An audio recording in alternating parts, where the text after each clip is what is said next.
ГСП онлайн. Городские новости сейчас. Воскресенье, 16:00. Городской дворец культуры. Концерт United Beat. Этот хип-хоп коллектив, пожалуй, самая известная ухтинская танцевальная группа. За годы своего существования ребята становились призерами чемпионатов мира и победителями российских конкурсов. Их история началась в 2001 году. Тогда в United Beat было 4 танцора, которыми руководил студент УГТУ Саид Джараев. Сейчас под руководством хореографа более 100 ребят в возрасте от 5 до 27 лет. Для каждого из них хип-хоп не просто танец, это целый мир. В United Beat я уже танцую примерно 5-6 лет, в общем.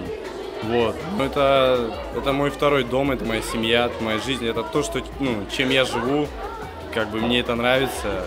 Я занимаюсь этим всегда, везде, когда есть свободное время, в общем, постоянно.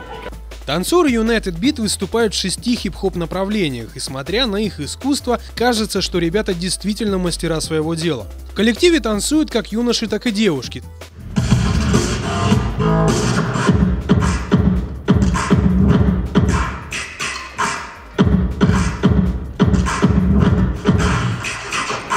Концерт длится чуть более часа, зритель в восторге. Об этом говорят как громогласные аплодисменты, так и полный зал, который собирает каждый концерт коллектива.